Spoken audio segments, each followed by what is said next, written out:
Ladies and gentlemen, welcome to this new edition of VGU Talks, where we have a nice sit-down conversation about the world of games. I am Dom, the expert of calls from videogamesuncovered.com, and today we're not talking video games. Oh no, we're talking trading card games, because you gotta love those trading cards, right? Am I right? I'm right, of course I am. Now, when it comes to trading card games, I dig it. I dig Pokemon, I dig Yu-Gi-Oh!, but most of all, I dig Magic the Gathering. Love the artwork, love the cards, love the game. I just love it. I just love it, let's face it. And of course, Journey Into Nyx is coming up later this month. And we have spoilers during spoiler season. And there are quite a lot of spoilers out there. But instead of going through all the spoilers, I thought I would bring up my top 5 spoilers so far. So let's have a look at them. In no order whatsoever, by the way. These are just my personal top 5 from what I've seen at the moment. But I just like for different reasons. So starting off first is Godsend, the legendary artifact equipment, which is pretty darn awesome. 2 white, 1 colorless, so it will add 2 white devotion to your playing field. But that's not the concern. The concern of what this guy is going to do to one of the creatures you own. Because have a look at this. Equipped creature gets +3/+3, so immediately, win. Whenever equipped creature blocks or becomes blocked by one or more creatures, you may exile one of those creatures. What? That's pretty good.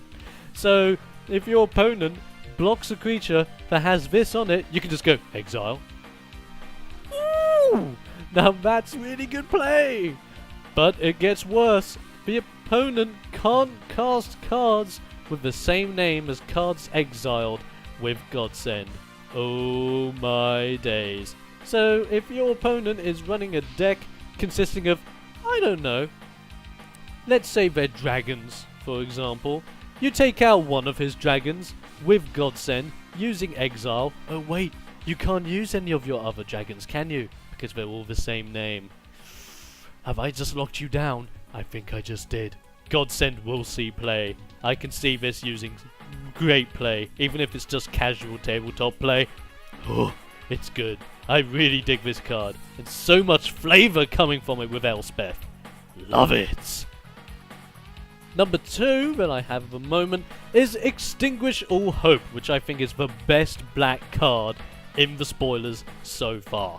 And this is why. 6 mana sorcery, so you're not going to be seeing it until turn 6, which is fine. But that ain't the concern. The concern is with what it does. Destroy all non-enchantment creatures. It's a board wipe on turn 6 that gets rid of everything, but not the enchantment creatures, which is fine. It's really good. It gets rid of all those weenies that you're building up with different enchants on them. It gets rid of your monstrosities. It gets rid of a lot of different threats on your opponent's side of the field. It's just good. And you know what you can do? You can screw your opponent over by using the new enchantment creatures in this set that come with constellation abilities. And of course, use this guy, but of course the creatures with constellation are enchantment creatures, so they're not dying, but you are. Oh, I'm just digging Extinguish All Hope. And that flavor text. Nice. I'm just loving how you got 3 gods with 1 mission. Destroy all humans. Love it. Next on my list is, of course, the Boros god, Iros, god of victory. 4 mana for a 7/4, which is pretty darn beast.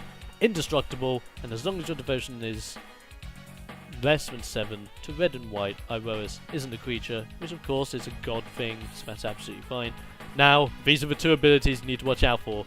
Creatures you control can't be blocked except by 2 or more creatures, so that's pretty much the Boros staple, which is pretty nice. And prevent all damage that would be dealt to attacking creatures you control. What the god? So let's put it this way. You have less creatures than your opponent. You have 1 other creature when you bring this guy out. You bring this guy out, you attack with your creature. Your creature can't be blocked by, well, unless he uses 2 or more of his guys. He uses 2 or more of his guys, but guess what? Your guy ain't dying. No, he ain't, because it prevents all damage. There you go. Iros is a beast. Now the only issue is, of course, you need to manage your devotion, because once his devotion gets out of hand, you've got a 7-4 big guy. And if you've got a 7-4 big guy out of the field, your opponent's just gonna think, okay, I'm gonna get rid of your 7-4 big guy. So you want to be careful with him. But in the right circumstances, Iros can bring victory to anyone. Love this guy. Just because I'm a big fan of boars. Now, of course, he's not the only god in the pack. And man, I think this god is gonna match him in every way, shape and form with this ability. It's crazy good. Let's check it out. It's Koanos, god of the storms, the Is It god. And is it good? Yeah! Just look at him. 5 mana for 6/5. Insta win. I can dig that straight up. Very, very nice. He's indestructible, and as long as his devotion to blue and red is less than 7, Koanos isn't a creature. Great. Looks pretty solid so far. Let's have a look at the ability. Reveal the first card you draw on each of your turns. Whenever you reveal a land card this way, you get to draw another card. Whenever you reveal a non-land card this way, Koanos deals 3 damage to target creature or player. That's right, guys. For card draw, you're getting lightning storms. Up the butt. Koanos is just crazy. That ability is nuts. So effectively, you bring him out on the turn he's supposed to come out, on turn 5. Next turn, you draw your top card. If it's a land, you get card draw. If it's not a land, lightning bolt. Ooh, that's so good. And it's for free, because there's no drawback. You're getting a card draw out of it anyway, and you're either dealing damage to one of his creatures, or you're dealing damage to him directly. It's great. I love this guy. I want him to see play, and I want to use him so badly. I kind of want to use him more than Iroas, because I love Koanos' abilities so much. You gotta love Is It sometimes. Their decks are insane. And blue-red, it's gonna see some play. Oh, definitely. And of course, to end it all here today, we have to talk about the Planeswalker, Ajani, Mentor of Heroes. And might I just say, that's some noble artwork there, Ajani. You got it going on. Loving the armor. The 2 weapons. Sweet. 5 mana with 4 loyalty, which is pretty darn nice. I can dig it. I can dig it pretty well. That's nicely balanced. But let's have a look at his ability, shall we? +1. Distribute 3 +1/+1 counters among 1, 2 or 3 creatures you control. Very nice. You can either switch it up and just put it on different guys, or heck, you can just shove it all into one guy and make your monstrosity even more of a monstrosity if you so wish.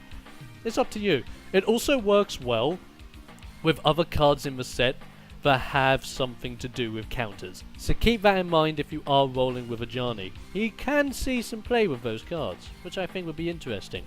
He has another +1 that does this. Look at the top 4 cards of your library. You may reveal an aura creature or planeswalker card from among them and put it into your hand.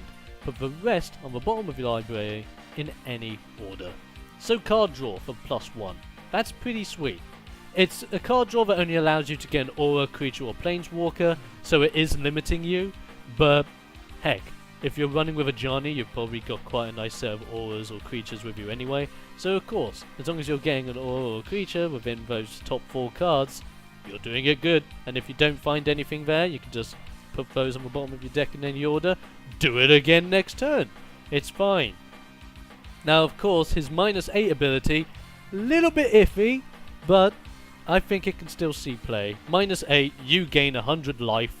That's nuts. You see, this Planeswalker isn't designed to end games. I don't think he's designed for that. He's designed to maintain a game.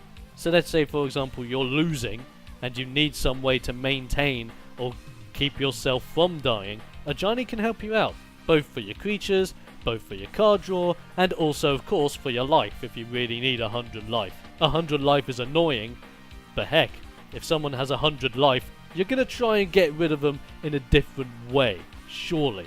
Because then it's a matter of decking your opponent out if he has 100 life. yeah, I have seen people take guys out with 100 life relatively easily. After all, he is a bit of an iffy Planeswalker, but I can dig him. I think he will see play. Professional play, maybe not so much. Tabletop, definitely. Casual, all the way. So those are my favourite 5 spoilers so far, with the Journey Into Nyx spoilers. But those are only my favourites, and I'm curious, what are your favourite spoilers so far? Let me know what your favourites are in the comment section below, and let me know what you think about these 5 in particular. And I'll be seeing you guys next time for another edition of VGU Talks.